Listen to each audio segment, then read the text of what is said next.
Tamil media நேயர்களுக்கு அன்பு வணக்கம். கட்சி ஆரம்பித்து 2 வருடம் தான் ஆகுது. ஆனால் அதுக்குள்ளே பார்த்தீங்க அப்படின்னா இப்போ ஆட்சி புரிஞ்சு இப்போ முதல்வராக இருக்கக்கூடிய சிஎம் விஜய் அவர்கள் பார்த்தீங்க அப்படின்னா அவரோட ஆட்சி எப்படி இருக்குது அப்படின்னு மக்கள்கிட்ட கேட்டு தெரிஞ்சுக்கலாம் வாங்க.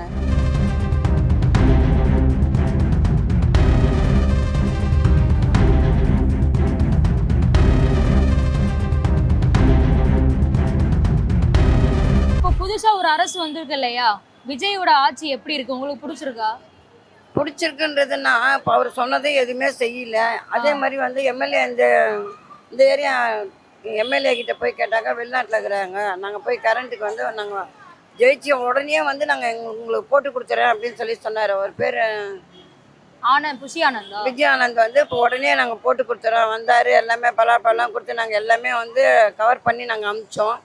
ஆனால் இவருக்கு இன்றைக்கி வந்து ஜெயிச்சுட்டு இன்றைக்கி எம்எல்ஏன்றது ஒரு பேர் எடுத்தாராங்கண்டி எங்களுக்கு எந்த ஒரு இதுவும் வந்து செய்யலை.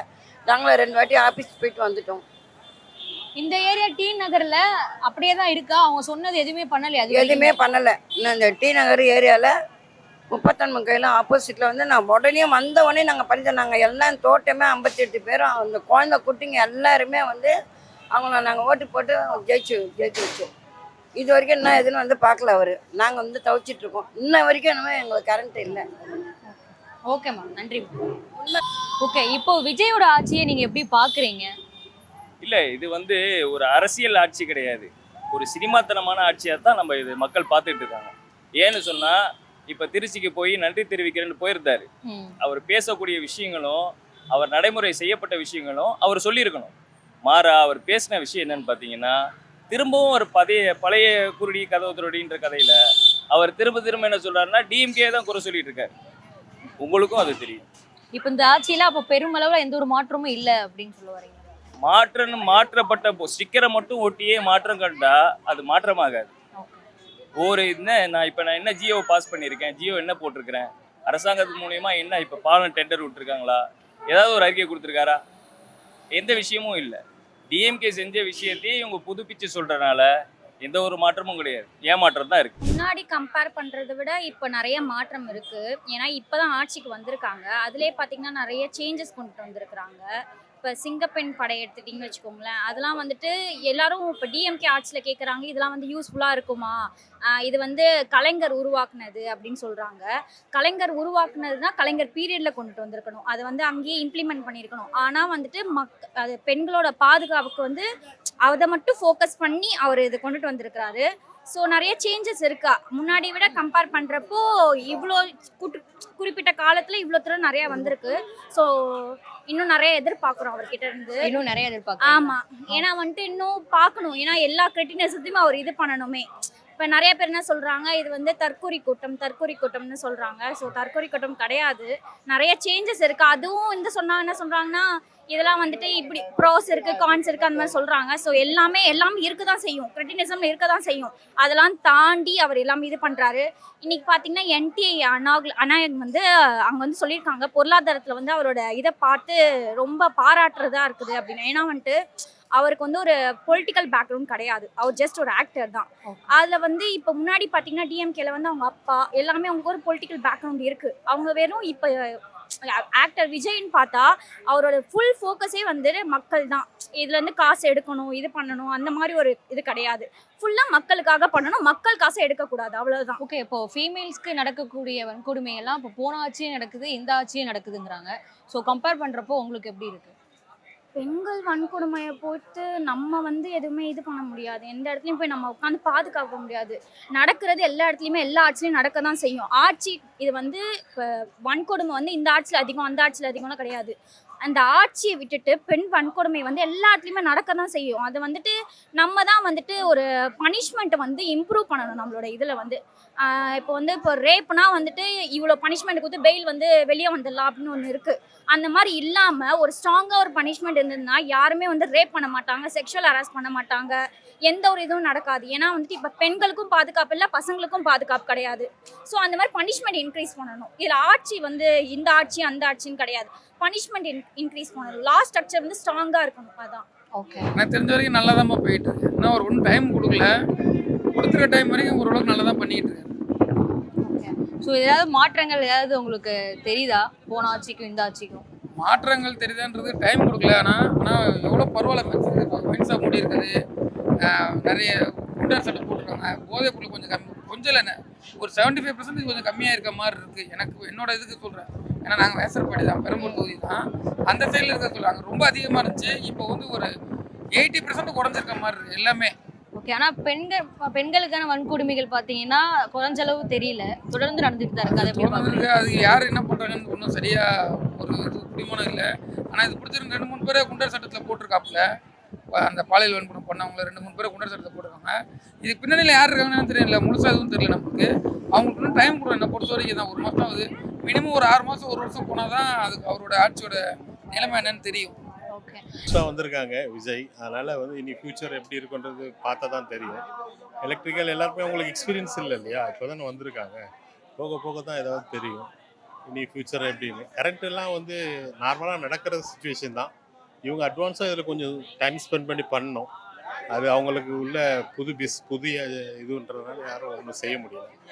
ஃப்யூச்சரில் நல்லா வரும்னு நினைக்கிறேன், ஏன்னா அவங்க வேற வழி இல்லை. இப்போ பலரும் பாத்தீங்க அப்படின்னா விஜய்க்கு அரசியல் புரிதல் இல்ல அப்படிங்கிற மாதிரி சொல்றாங்களே, நீங்க எப்படி அதை பாக்குறீங்க? இல்லை, எல்லாருக்குமே முறை அரசியல் புரிதல் இல்லை தான், எல்லாம் படிச்சுட்டா வந்தாங்க. இல்லை அது வளர வளர நம்ம டைமாக அவங்க புரிஞ்சுப்பாங்க. வரக்கூடிய காலங்களில் அவர் நல்லபடியாக செய்யறதுக்கான வாய்ப்புகள் இருக்கலாம். ஓகே. ஆனால் ஸ்டாலின் செலவுக்கு செஞ்சாருன்ற அளவுக்கு சொல்ல முடியாது. அவங்க 70 வருஷமா இருக்காங்க அரசியலில், இப்போ புதுசாக வந்திருக்காங்க, கொஞ்சம் டைம் கொடுக்கலாம்ல. டைம் கொடுக்கும்போது அது நல்லா வரும், அப்படிதான் நான் நினைக்கிறேன். ஓகே. இப்போ அவர் வாய்ஸ் ரைஸ் பண்ணி பேசவே மாட்டாரு அப்படிங்கிற மாதிரி சொல்றாங்க இல்லையா, அதை எப்படி பாக்குறீங்க? தமிழகத்துக்காக குரல் கொடுக்கணும், அது அவருடைய ஒப்பீனியன் இல்லை, நமக்கு தெரியாது இல்லை. ஏன்னா அவங்க தான் பேசணும். அவங்க பேசாதது காரணம் ஏதாவது இருக்கலாம், ஃப்யூச்சரில் பேசலாம். இன்ன வரைக்கும் ப்ரெஸ் மீட் கொடுத்துருக்காங்களா உங்களுக்கு தெரியுமா? இல்ல. பார்த்துருக்கீங்களா? எனக்கு தெரிஞ்சு சிஎம்ஐ இன்ன வரைக்கும் ப்ரெஸ் மீட் கொடுக்காத ஒரே ஆள்னா அவர் தான். அது ஏன் மக்கள்கிட்ட பேச மாட்றாங்க, மக்களை மீட் பண்ண மாட்றாங்க, இல்லை செய்கையில் காட்ட போகிறேன்னு நினச்சி முன் இருக்காங்களா என்னன்றது தெரியல. இன்னும் என்ன மாதிரி இதெல்லாம் பண்ணானா நல்லா இருக்கும்னு நினைக்கிறீங்க தமிழக மக்களுக்கு? தமிழக மக்களுக்கு என்ன பண்ணிட்டாங்க, என்ன ஒன்றும் பண்ணட்டோம். இப்போ கோயிலெலாம் ஓரளவு கரெக்டாக கொண்டு போகிறாங்க, ப்ரொசீஜர் ரொம்ப ஃபாலோ பண்ணுறாங்க அவர் அமைச்சர். அது மாதிரி ஒரு துறையும், இந்த கல்வித்துறையெல்லாம் நல்லா, இந்த எவ்வளோ ஸ்கூல் ப்ரைவேட் ஸ்கூல் வாங்குறீங்க அந்த போர்டில் எழுதி கட்டாயம், இல்லைன்னா வெப்சைட் மூலமாக விடுங்க, அதெல்லாம் நல்லா இருக்கு. நடைமுறைக்கு அப்படியே ஃபாலோ பண்ணால் இன்னும் நல்லாயிருக்கும். இப்போ பெண்களுக்கு கண்டினியூவா பல வன்கொடுமைகள் நடந்துட்டு இருக்கு இல்லையா, ஸோ அதுக்கெல்லாம் இன்னும் கவர்மெண்ட் ஆக்ஷன்ஸ் நிறைய எடுத்தாங்க அப்படின்னா இதெல்லாம் தடுக்க முடியும்னு நினைக்கிறீங்களா? தடுக்கிறது என்ன, நினச்சா முடிச்சிடலாங்க. ஆனால் நமக்கு ஒரு நம்மளில் தான் குற்றம் செய்கிறதுக்கு 1000 வழி இருக்குது, அதோட தப்பிக்கிறதுக்கு 2000 வழி இருக்குது. தப்பு செஞ்சால் தண்டனை கொடுத்துருங்க. நம்ம இழுக்க போட்டுக்கிட்டு கிடக்கிறது தான் பிரச்சனை. இந்த அரேபி கண்ட்ரியெல்லாம் பார்த்தீங்களா, ஒரு தப்பான நடந்தால் உடனே ஸ்பீடு, அந்த ஸ்பீடு நம்ம இதில் வராதே. நல்லா இருக்கும், வந்தால் ரொம்ப நல்லா இருக்கும். அதாவது உங்களையும் குறை சொல்ல முடியாது, என்னையும் குறை சொல்ல முடியாது. என் மனசு வேற மாதிரி, உங்கள் மனசு வேற மாதிரி. மக்கள் வந்து எப்படின்னா, மக்கள் விழிப்புணர்வோடு இருந்தாலும் தப்பு நடக்கத்தாங்க செய்யும். அது யார் ஆட்சிக்கு வந்தாலும் தப்பு நடக்கும். நம்மளா பார்த்து திருந்தலாம். நம்ம ஆட்சிக்கு நம்ம இப்போ ஜெயலலிதா இருந்தாங்க, கலைஞர் ஐயா இருந்தாங்க, என்ன தளபதி ஸ்டாலின் இருந்தார். இவங்கெல்லாம் இருக்கையில் தப்பு நடக்கலைன்னா சொல்ல முடியாது. எல்லாரும் இருக்கையில் நடக்கும். அதுக்குன்னு விஜய் வந்ததுக்கப்புறம் தான் நடக்கணும்லாம் குறிப்பிட்டு சொல்ல முடியாது. எல்லார் ஆட்சியிலையும் தப்பு நடக்கிறது இயல்பு. அது மக்களாக திருந்தணும், இல்லைன்னா தண்டனை ஸ்பீடாக இருக்கணும். இந்த 6 மாதம் வாய்தா, 1 வருஷம் வாய்தா, அதெல்லாம் இருக்கக்கூடாது. உடனே ஸ்பீடாக தண்டனை வந்துச்சுன்னா இன்னும் நல்லாயிருக்கும், சிறப்பாக இருக்கும். தமிழ் சேனலுக்கு வணக்கம். சொல்லுங்கள். இப்போ சிஎம் விஜயோட ஆட்சியை எப்படி பார்க்குறீங்க சார்? விஜயோட ஆட்சி நல்லா தான் இருக்குது, ஸ்மூத்தாக தான் இருக்குது. இப்போ தானே வந்திருக்காரு, அவர் இனிமேல் தான் செய்வார். அவரும் எல்லாருக்குமே ஒரு டைம் கொடுக்கணும் இல்லையா, நேரம் கொடுக்கணும்.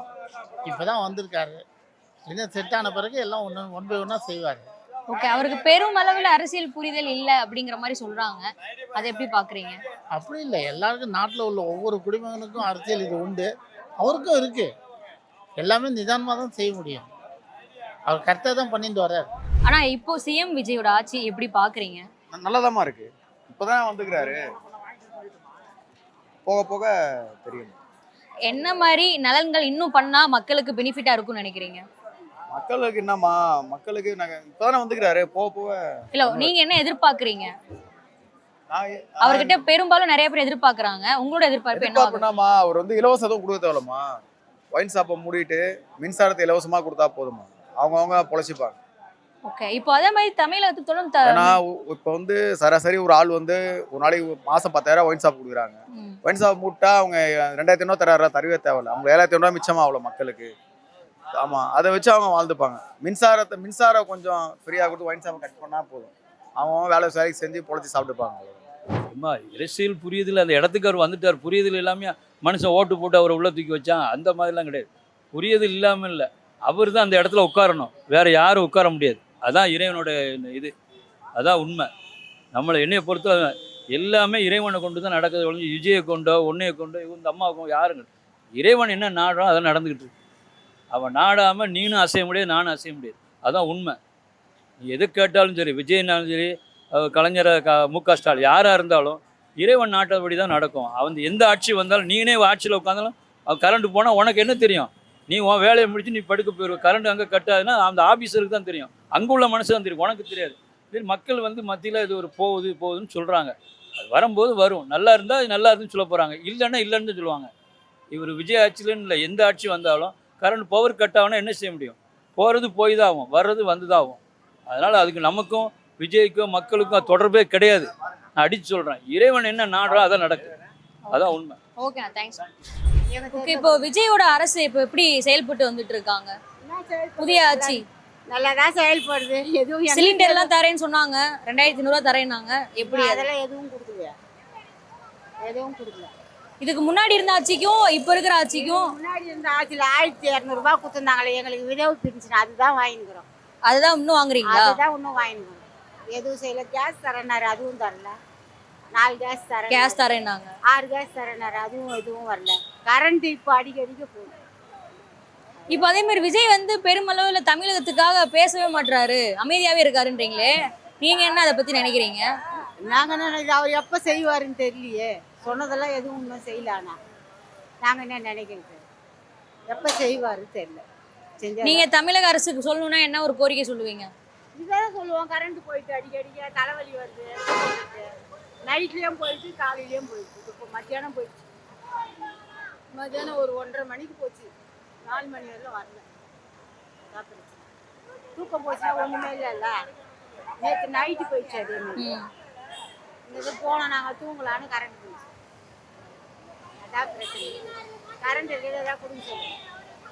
இப்போ புதுசா ஒரு ஆட்சிக்கு வந்திருக்கு தாவேகா. சூப்பரா இருக்குது ஆட்சி, நல்லா இருக்கு. அதெல்லாம் குறை சொல்லக்கூடாதுமா. விஜய் வந்து பெருமளவுல பேச மாட்டாரு அப்படிங்கிற மாதிரி சும்மா அவர் விருப்பமா, ஜனநாயக நாடு இது. அவங்கவுங்க விருப்பம், பேசுறது பேசாது அவங்கவுங்க விருப்பம். ஒருத்தர் கம்பல்சரிலாம் பண்ணக்கூடாது, பேசிதான் ஆகணும்னு. அவருக்கு பிடிக்கல, பேசல. ஓகே. சோ பெண்களுக்கு வன்கொடுமை நடந்துட்டு இருக்குல்ல, அதை எப்படி பாக்குறீங்க? இல்லம்மா, அதெல்லாம் வந்து இல்ல கவர்மெண்ட் இன்னும் நல்ல ஆக்ஷன் எடுத்து அதெல்லாம் தடுக்கலாம் நினைக்கிறீங்களா? எனக்கு வந்து ஏஜ் 60ஆவது. இது பெண்களுக்கு வன்கொடுமை வந்து 60 வருஷம் எனக்கு புத்தி தெரிஞ்ச நாள்ல இருந்து ஆயின்னு தான் இருக்குது.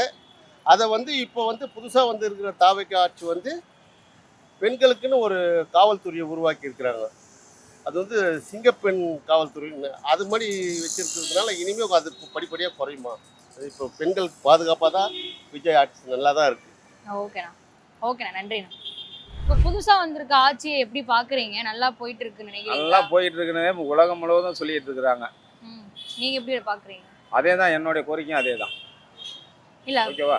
இப்போ விஜய் வந்து பெருமளவுல குரல் கொடுத்து பேச மாட்டாரு தமிழகத்துக்காக அப்படின்ற மாதிரி சொல்றாங்க. வெளியில மட்டும் பேச மாட்டாரு, உள்ளுக்குள்ள வந்து நல்லா முழுமையா என்ன செய்யணுமோ அதை கரெக்டா செஞ்சுட்டு இருக்காரு. அவருக்கு அரசியல் புரிதல் பெருமளவுல இல்லைன்றாங்களே. எல்லாருக்குமே தெரிகிற அளவுக்கு ஆட்டோமேட்டிக்காக வெளியில் வரும். வந்த உடனே யாருமே இந்த மாதிரி கரெக்டான ஒரு இது செய்ய முடியாது. ஆனால் அவர் கரெக்டாக செஞ்சுக்கிட்டு வந்துக்கிட்டு இருக்கிறாரு. கரெக்டாகவே நடக்கும். ஓகே, நன்றி. நன்றி.